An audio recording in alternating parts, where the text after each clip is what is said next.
Ito ang balitang dapat malaman ng taong bayan na tila pilit tinatago at pilit ayaw umanong ipalabas ng mga bayarang media sa publiko. Matapos nga ang di umano'y mga kabulastugan ng gobyernong ngagba ni Marcos Jr. ay tila unti-unti nang naglalaglagan ang mga nasa Malacanang. Ito nga ang komento ng ilan sa ating mga kababayan matapos na madawit sa controversial at malaking pasabog ng 18 ex-marines tungkol sa issue ng mali-maletang pera kung saan napasama sa affidavit ang pangalan ni National Security Advisor ng Pangulo na si Eduardo Año na matatandaang isa rin sa dahilan kung bakit nakapiit ngayon sa ICC Detention Center ang dating Pangulong Rodrigo Duterte. Kaya naman tila hinagupit na nga ng karma ang palasyo dahil National Security Advisor na si Eduardo Año nag-resign na at tuluyan ng iniwan si Marcos Jr. at di umano'y malaking laglaga na magaganap sa palasyo, hindi na mapipigilan pa. Pero bago tayo magpatuloy, kung bago ka pa lang sa aking channel ay huwag mo nang kalimutang mag-like, comment at mag-subscribe para lagi kang updated sa mga susunod nating video. Kusa nga ba kayang nag-resign itong si Año o pinag-resign? Hindi namin malilimutan ang group effort nyo laban kay Tatay Digong sa tamang panahon. Ito ang matinding sigaw ng taong bayan sa mundo ng social media matapos ang kumpirmadong balita na bumaba na rin sa pwesto bilang National Security Advisor ni Marcos Jr. itong si Eduardo Año. Ayon pa nga sa nakalap nating source ay may malaking laglagan nga di umano na mangyayari sa loob mismo ng Palasyo, Kamara at Senado matapos nga ang hindi na mapipigilang pag-arangkada bilang susunod na presidente ng Pilipinas si VP Sara Duterte. Kaya't siguradong kabado na umano ang lahat ng kumakalaban ngayon sa Vice Presidente dahil bakbalikan sila ng karma kung hindi sila kakanta laban sa gobyernong ngagba ni Marcos Jr. Para sa buong detalye ng balita, narito't panoorin natin ang full video. Ayan na! Time to speak up! Imagine niyo mga lods, bakit sa administrasyon ni Marcos ang daming nagsisi-resign? Marcos accepts resignation of National Security Advisor Eduardo Año. Ano na namang issue yan? 'Di ba? Pansin nyo? Kasi kada may mag-resign, may issue. Kada may mag-resign, pinapa-resign nila para hindi magsalita, para hindi mag-isa. Hay, grabe ang administrasyon ngayon, no? Bakit kaya sila nagsisi-resign? Nag-resign or pina-resign para magtago at para hindi ma-question? Wala na talaga tong administrasyon na to. From the start pa lang ng Marcos administration, ang dami nang nagsisi-resign, di ba? Kung maayos ang pamamahala ni BBM at kung maayos ang pamamahala ng Marcos administration, bakit isa-isa silang nagsiwalaan? Isa-isa silang nagsisi-resign? Bakit kaya? General, nagbitiw na si Secretary Año as National Security Advisor. Di ba nagkasama kayo nung nasa serbisyo? Sabi ko, yes, nakasama ko. Naging classmate ko, Lieutenant Colonel pa kami noong 2003. Kumuha kami ng Command and General Staff Course. Nagsama kami at Salang ma-describe sa kanya, mabait, mapapagkatiwalang tao, he's a man full of character and integrity. Yun yung pagkakilala ko sa kanya nung nasa serbisyo pa kami. Medyo nag-iba na lang nung ito na, panahon ng Marcos Jr. administration, lalo na yung nasasangkot siya sa group effort pag-kidnap kay Tatay Digong. Okay, so ito ang post ng News 5. Año nagbitiw bilang National Security Advisor. Nagbitiw na sa pwesto bilang National Security Advisor si Eduardo Año ayon kay Palace Press Officer Jose Claire Castro. Papalit sa kanya si dating Armed Forces of the Philippines Chief of Staff Eduardo Uban. Okay. So, ano ang nangyari? Bakit bigla siyang nagbitiw? Ako opinion ko lang ito. Knowing the character of General Año, nakikita ko na hindi rin siya magtatagal sa Marcos administration. Yung ulitin ko, napakaganda ang serbisyo niya at ito nga yung pagkasangkot niya sa group effort, malaking bagay sa kanya yon. Maraming tumitingin sa kanya noon, tumitingala. Ibig sabihin yung meron ngang isang retired general na kakila, hindi ko na lang pangalanan. Nung mainit-init pa yung balita na isa siya sa nag-group effort kay Tate Digong. Sabi ng retired general, taga Davao, idol ko ito dati noon, ngayon hindi na. Sabi. Ako naman is tinitimbang. Hindi ako kaagad naniwala. Parang hindi ako maniwala na magawa niya. Kaya nung i-deny niya na hindi siya kasama sa group effort, medyo napaganoon ako. Sabi ko. So, sabi niya, hindi ako kasama dyan.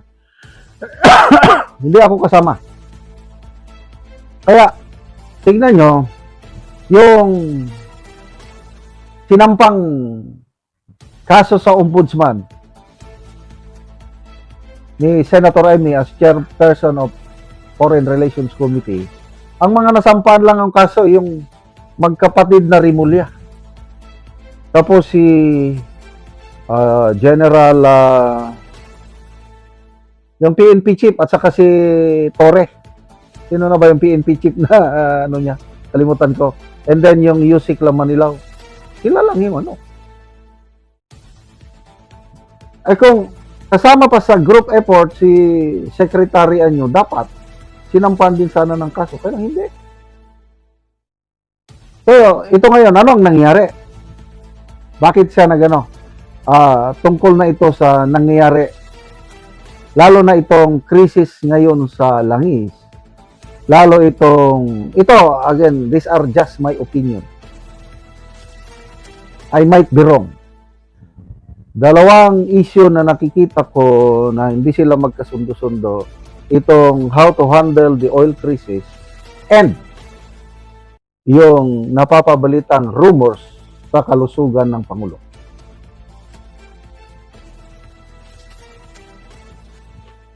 Ano pa ba? Yun ang rason. To me, it's a great relief para sa akin kasi I consider him as my friend. Hindi ko makalimutan sa kanya nung hindi pa ako na-promote. Although mag-classmate, may contemporary kami, sabay kaming pumasok sa Armed Forces. Siya, 2-star general na, ako full colonel pa. Hindi pa ako na-promote kasi hindi ako PME graduate, siya PME graduate. Sabi niya nung nagkita kami dyan ba't hindi ka pa na-promote? Hindi ko alam, sir. Basta, hintay lang kung i-promote o hindi. Sabi niya, sige, follow-upin ko. Don't worry, mapropromote ka. Sabi niya, ganun siya. Kaya may pinagsamahan kami dyan. Yun nga, hindi nagtagal, na-promote ako kasi depende sa mag-follow up sa iyo. Kaya ako, natutuwa ako at nag-resign na siya para hindi na siya mapasama sa para hindi na siya tuluyang, alam mo, yung record niya na to me, sa akin lang ito, impeccable record niya sa pag-serve niya sa Armed Forces of the Philippines. Napakagaling niya na intelligence officer.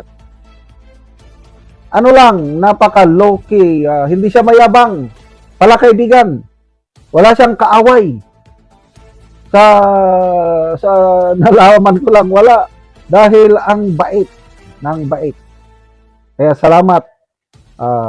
Yung pinangalanan siya ng Brave 18 Marines na nakatanggap ng paper bag, yun. Nagsampa agad ng kaso. Dalawang kaso ang isinampa sa Brave 18 Marines. So tingnan natin kung anong mangyari. So, good luck, Sir, Secretary General Anyo, Sir. Sana enjoyin yung just enjoy your retirement. wag nang sumama sa magulong administrasyon na ito.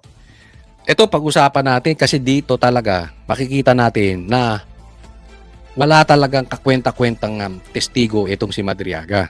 Tama yung sinabi ni Amy Marcos eh. Bongbong, kung ikaw ang may pakana nito, alam mo yung totoo. Sabihin mo na. Nakakasira po. Ito po itong si Madriaga ay hindi lang po natin sinasabi na dahil na siya ay nagsasabi ng kasiraan ni Sara kaya natin binabanatan. Hindi po. Kasi masisira ang kamera dito. Tingnan nyo tong kapalpakan ni Madriaga. Sa pagharap ng nagpakilalang dating aide at umano'y bagman ni Vice President Sara Duterte na si Ramil Madriaga sa pagdinig ng House Committee on Justice kahapon, kasama sa kanyang ipinakita ang ilang larawang nagpapatunay anya ng kaugnayan niya kay Vice President Duterte. Kabilang narito ang screenshot ng video conference kay Duterte, kung saan kita sa likod ng bise ang isang painting na iniregalo umano niya sa bise. During our video conference, I also noticed the painting I personally gave her as a gift. Sa clarificatory questions, Pilingero talaga si Madriaga. May video call pa sila. ng mga mambabatas, sabi pa ni Madriaga, gawa raw ng estudyanteng kanyang pinag-aral ang naturang painting. Nagregalo po ako sa kanya ng isang painting niya na ginawa po ng isang scholar ko sa Laguna. May mga scholars po ako sa Laguna. May isa po talagang talented fine arts. Ay nako, so ang punto niya dito, siya yung nagregalo ng painting kay Sara. Yari ka dito. Pinagawa ko po ng painting na yan. Tapos kinuha po ng Presidential Security Group sa bahay sa Laguna. Presidential Security Group. Baka itanggi ka ng Presidential Security Group. Di ba? Dapat nasa listahan ka. May ID ka man lang kung member ka ng PSG. Pero ang claim na ito ni Madriaga kine-question ng tanyag na artist mula sa Davao na si Tanya Gaisano Lee. Sa isang pahayag, sabi ni Lee, iniregalo niya ang painting na ito sa bise noong 2020. Ngayon, credit grabber ka. Hindi naman ikaw nagregalo. Meron tayong mga kaibigan ganyan, yung credit grabber. Oo, dapat para sa iyo di ba? Pero hindi naman ikaw nagbigay. Pati yung pagbibigay ng painting, inaako mo. Noong mayor pa siya ng Davao, aniya anumang pahayag na salungat dito'y walang katotohanan. Iginit din ni Lee na siya ay taga Davao at hindi taga Laguna. Hindi rin aniya siya scholar. Ang naturang painting makikita sa post ng mga likha ni Lee noong 2021. Kung ikukumpara sa screenshot na ipinresenta sa pagdinig, kita ang pagkakapareho ng mga ito. Kita mo? Na-post pa sa social media nung nagbigay ng painting kay Sara. 'Di ba? Ganyan kalokohan itong si Madriaga. Sabi ko sa inyo, ito ay hindi lang simpleng witness. Tatandaan po natin ugali ito ng kampo ni Trillanes na ang tinutulak si Risa Ontiveros tumakbong presidente. Tandaan nyo po, si Risa tanim witness din. 'Di ba? Meron din siyang binayaran di umano na mga witnesses para bumaligtad. Nasa dugo na nila yan. Itong mga pinklawan, itong lahi. Sabihin na natin, itong lahi nila Trillanes. Mahilig talagang magmanipula ng mga witnesses. Kasi dyan pa lang, malaki pong kalukuhan. Hindi po yan nagkataon lang na nakalimutan. Parang ganun. O sumablay na araw at hindi nakakalimutan, naalala. Diba? Hindi ganun Kung saan sila lugar nakita, hindi. Ito painting. Imposibleng makalimutan mo na hindi ikaw nagbigay. Kaya nga sabi ko sa inyo, itong kamera na ito, ganyang kababoy. Etong mga sila Ridon, sila Abante, sila pangalanan na natin itong si Luis Tro na nagtago ng asawang rapist di umano, pinapaniwalaan si Madriaga. Sa madaling salita, magkakasabwat sila dyan. At wala man lang sa konting katotohanan ito si Madriaga. Ni walang kaduda-dudang tanim. Kasi pwede namang hindi alam ito ng mga kongresista Ako sa tingin ko, may mga ganun posibleng hindi mo alam na nagsisinungaling. But this one, itong si Madriaga, this is very, very obvious. Imposibleng hindi nila alam na nagsisinungaling. Kaya lang ginagamit, ganyan na po sila kababoy. Ang naturang painting shinare din ni Duterte sa isang Facebook post noong 2021 kung saan katabi niya ang naturang painting. Sinusubukan pa ng GMA News na makuha ang panig ng kampo ni Madriaga. Alam mo, ang ginawa siguro nila to nila Madriaga, chinek yung Facebook ni Sara, ni BP Sara, tapos okay, may painting. So, sige, sabihin mo, ikaw ang nagregalo niyan. Yari, lumutang yung nagregalo. Tapos ka dyan. Hindi natin alam kung anong pumasok sa utak nito eh. Pero posibleng tinakot ito ng nag-utos sa kanya. Dahil siyempre may kaso nga, tutuluyan siya. Diba? Ang posibleng kapalit nito, tutuluyan ka talaga namin pagka hindi ka, tandaan mo, kidnapping yung sayo. Medyo mabigat yun. Hindi lang medyo, talagang mabigat yun. At isa ka sa wanted. So pagka hindi ka tumistigo labang kay Sara, tutuluyan ka namin. Pero kung hindi, mapapangwalang sala ka. Kasi hindi pa naman tapos to, nasa trial pa lang eh. So madaling hawakan to sa leeg. Ganyan po ang ginagawa. Yan ang style nila, di ba? Tatakutin ka, tatakutin. Lalo na yung merong mga bagahe. Pag may bagahe ka, takot ka sa kaso dahil yun nga, meron kang dala-dala, bagahe. Susunod ka sa mga ito. Napapansin nyo? Maraming congressman tahimik lang. Maraming senador tahimik ngayon. Bakit? Meron din kalukuhan eh. Tingnan nyo nangyari sa bilyar. Tumahimik. Bakit? May problema yung kanyang negosyo eh. May bagahe din eh. Lalo to.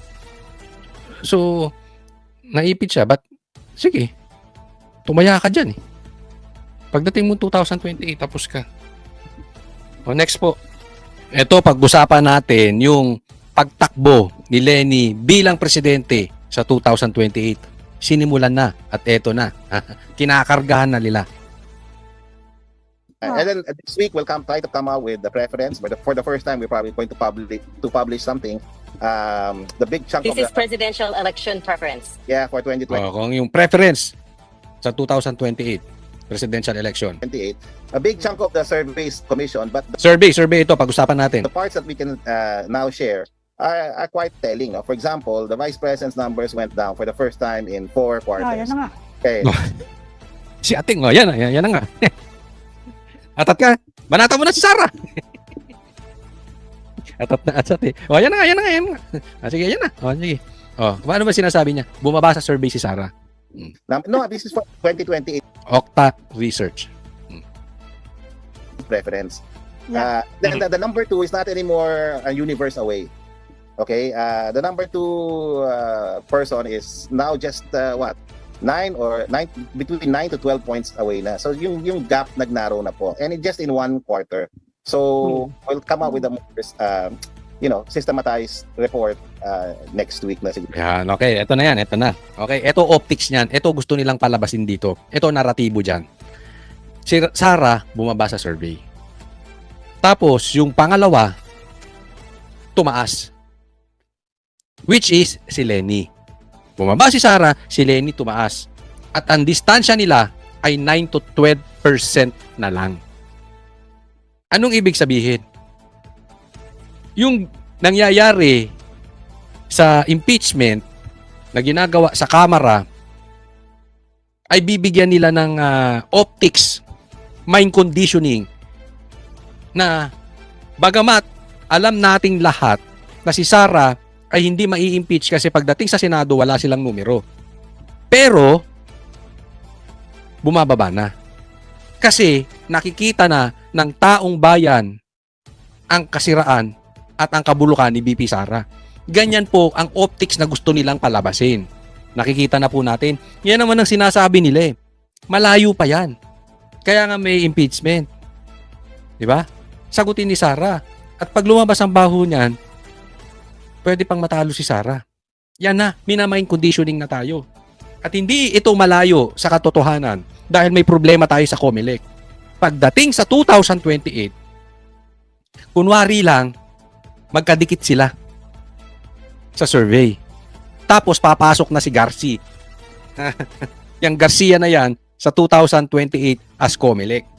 Tapos tayo. Tandaan po natin, ang dami nating naging problema sa COMELEC. Hindi nila maitatanggi yan. Ang daming overvotes. Doon pa lang hindi na nila mapaliwanag.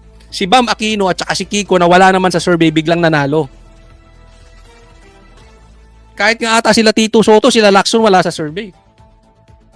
Ha? Yung mga PDP nasa survey biglang nawala. Si Bong Revilla na nasa survey biglang nawala. Naiintindihan po natin. This is optics. And at the same time, mind conditioning. Kinikondisyon ang taong bayan. Eto na. Kaya ako naniniwala, papatakbuhin nila si Lenny talaga. At tatakbo yan.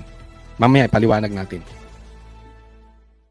Siguro, ma'am. Sir, when you say yung number 2, should I guess who that is? So, yeah, How it's many VP syllables? Lenny. Yeah, I mean, Mayor Lenny. Mayor Lenny's gap with the vice president has narrowed. 9 to 12 percentage points difference na lang. Yeah, yeah. So this is what's happening, and these are significant changes because her numbers hardly changed for a whole year. She's been, been stagnant. Yes, sir. Not Yes, sir. moving. Pero sir, for Yan ha. For the whole year, hindi gumagalaw yung survey. Ngayon, biglang gumalaw. Diba? Kaya alam mo, opinion ko rito, eto na yan. Kasi, maraming nagsasabi, bibihira kasi yung tumakbong presidente na nakabawi. At maraming nagsasabi na si Lenny ay hindi daw tatakbo kasi natalo na siya sa presidential election. Posibleng tama yung ganong opinion. Pero sa akin, itong aking opinion. Posibleng wala sa isip ni Lenny ngayon. Pero pupwersahin nila si Lenny tumakbo. Darating ang time, wala nang magagawa si Lenny. Andyan na ang suporta ng mga negosyante. Bubuhos ang pera ng mga oligarch. Tandaan po natin, ayaw ng mga oligarch sa mga Duterte kasi ang Duterte hindi nila kayang hawakan sa liig. Dahil ang Duterte, pagbabayarin sila ng tax. Sisingilin sila ng tax, hindi nila mahahawakan sa liig. Babaha ng pera dyan. At pag andyan na pera, mahihirapang tanggihan iyan ni Lenny. Lalong-lalo na pag nakasubo na yung survey. At alam natin na andyan nga ang COMELEC. The temptation is too much.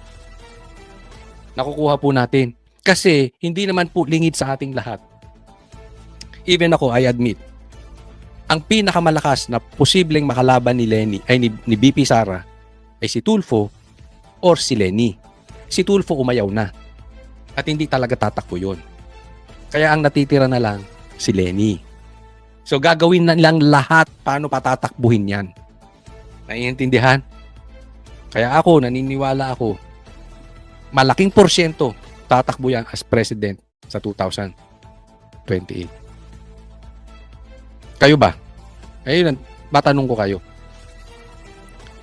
Sa tingin ninyo, tatakbo to si Lenny sa 2028? Malagay nyo dyan sa comment section. Pero sabihin ng iba, Coach Oli, hindi naman mananalo yan. Malayo. Yes, naniniwala ako sa inyo. Malabong manalo si Lenny. Kahit nga doblehin ang boto ni Lenny, hindi yan naabot sa boto ni Sara. Kung patas ang laban. Kung walang mind conditioning galing sa survey. Kung walang pangingialam ng COMELEC. Katandaan po natin, bumabaha ng pera ngayon. Papansin nyo, grabe na ang korupsyon sa Pilipinas. And yet, ang daming tahimik na sundalo, ang daming tahimik na congressman, ang daming tahimik na senador. Diyan pa lang makikita ninyo, bumabaha ang pera. Meron pa kang troll army yan eh. Sinabi ng mga Marines yan, nagbabayad ng trolls yan, hinahatiran nila. Even media, mukhang pera. Mainstream media, bayad. Naiintindihan natin. So kung patas ang laban, alam natin walang binatbato si Lenny. But remember this, hindi lalaban ng patas yung mga yan. Kaya naman anong masasabi mo sa balitang ito? Kung mayroon kang hinaing at komento ay mag-comment ka lamang sa ibaba ng videong ito. Maraming salamat.